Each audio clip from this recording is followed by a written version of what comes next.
Kings and Queens, today we are going to be taking a look at a game played by Daniil Dubov as suggested by this comment. Now let's see if y'all have good taste. So this game opens up with the move d4, and now we get the move d5 and c4. Now this is called the Queen's Gambit, as many of you do know. Now here there are a couple of options like e6 or c6, but we do get the move dc4. So what he wants is to take the pawn, and yeah, this opening is called the Queen's Gambit accepted because, well, he accepts the gambit. Yeah, it's a very creative name, so we do get the move knight f3 and knight f6. e3, e6, bishop takes e4, c5. I won't bother you guys too much with the theory, although I do want to point out quickly here that the move bishop e7 was preferred by Kukesh to clinch his candidate's title in 2024, after which he would go on to become the world champion.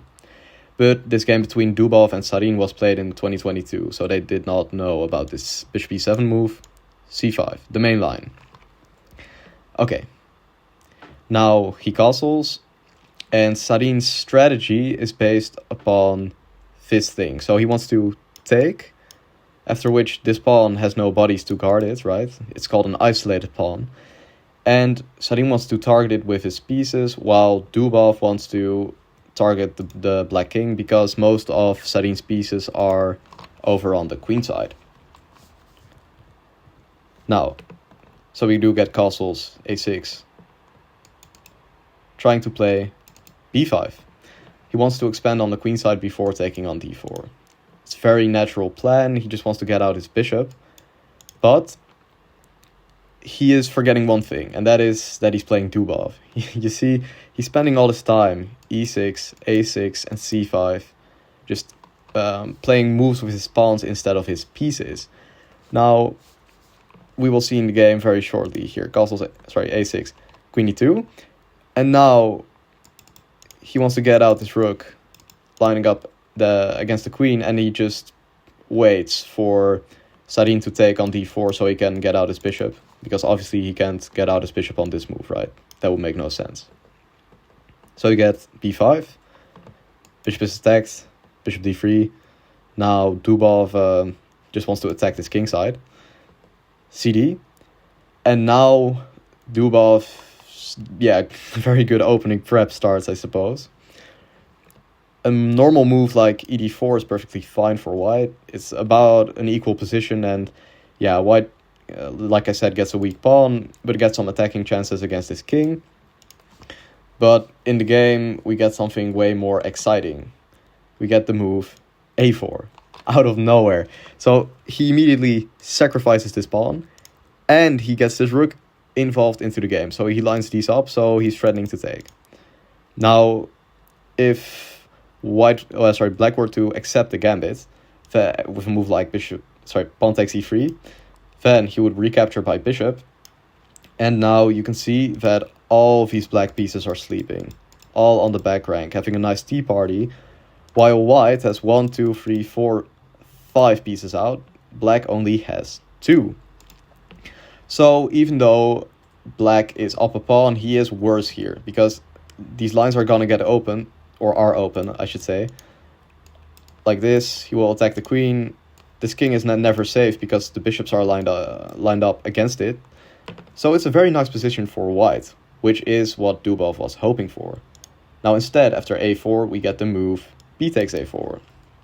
Of course, yeah, Sarin is a grandmaster. He doesn't just go out there taking pawns. He knows. So now in this position, Dubov develops his rook faster than Mbappe can run. You see, he takes. It is move 10. We have a rook on a4. Okay. Bishop e7. Gets out the bishop. Rook d4. Yeah, I mean, it's move 11. Rook is on d4, attacking a queen on d8. This is unprecedented, ladies and gentlemen. Queen b6. Moves out that queen, right? And now we do get the move knight bd2. Now, some of you may be wondering why does he go for knight bd2 instead of knight c3? Because it looks a bit unnatural to put it, yeah, on d2, while you could also put it on c3. You may think, well, this is a more active square. However, this is not the case, because when you put that knight on c3, the squares it can go to are d5, covered, b5, covered. a4 is on the rim, so really, yeah, it doesn't do anything. And e4 is also covered. While, if you put it on d2, you have this very nice square on c4, which is what Dubov was going for. That's why he puts that knight on d2. Now, here we do get knight c6, attacking that rook, right? So naturally, he puts this rook on h4. I mean, it's very, very obvious what Dubov is trying to do. He's just trying to checkmate. I mean, it's not subtle at all. There's no... like, he just wants knight c4 and to attack this king. Okay. Bishop b7. Sarin gets his bishop out. It is an inaccuracy. Apparently, he should have played the move a5. Yeah, don't ask me why. Knight c4. Attacking that queen. And now the move queen c7. He just moves it out the way. And now, yes, Dubov just wants to get out his bishop. He could do so by e4, which is preferred by the computer, you know, get it out here, maybe to f4, and also march in the center to remove this knight of the defense of the h-pawn. But Dubov had a different intention. You see, Dubov just wants to put that bishop on the deadly c3 square. He wants to immediately just gain an absolute sniper of a bishop, lined up against the king. This is lined up against the king, and this is. So he just wants to attack like that. Now we do get the move castles. Bishop c3, and now, I mean, at this point, this king has less defenders than Kanye West. It's all over for him, really. Like, he only has this knight, while this rook, I mean, it doesn't really contribute to anything. I mean, it guards the f7 pawn, while these pawns are attacked by the bishops, right? So it doesn't really do anything.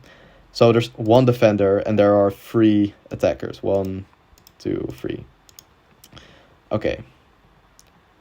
g6. He tries to blunt the bishop. In the process, he opens up this one, though. So a move like h6 is way more accurate. After this, he can actually maybe sort of survive. Because now, in the game after g6, Dubov absolutely charges forward with move knight g5. So he tries to attack that king, put pressure on the h7 pawn, and go for it. While if Sarin would have simply played h6, now after knight g5, it's not that he can take it, because after bishop takes f6, this will be checkmate soon, right? Like, let's say he takes. Now, I think, yeah, check, mate, right?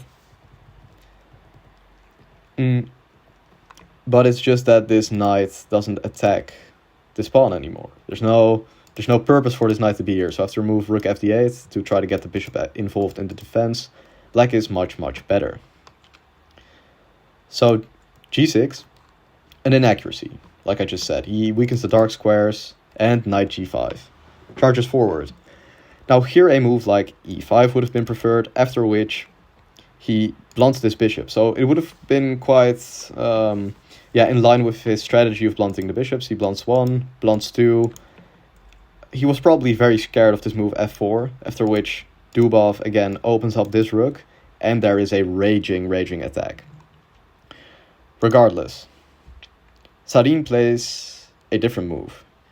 You see, Sarin plays knight d5. And now, yeah, if you do want to pause the video and find out what to do against this move, you can.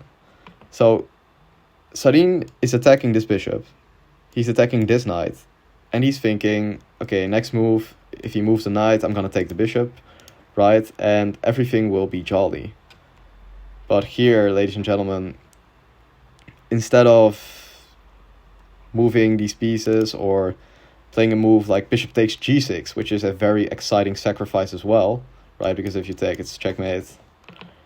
Opening up the lines against the king, we get every chess player's wet dream with the move queen h5. There it is. Ladies and gentlemen, he attacks this pawn. Now, some of you will obviously notice that this queen is hanging. And if you do take it, then this happens. Checkmate. So, ladies and gentlemen, it is in this position after the move queen h5 that Sarin resigns the game. By the way, if you were to guard like this, trying to come back on this knight d5 move, he would take. And now still it's checkmate. So yeah, it's a very, very nice game from Dubov.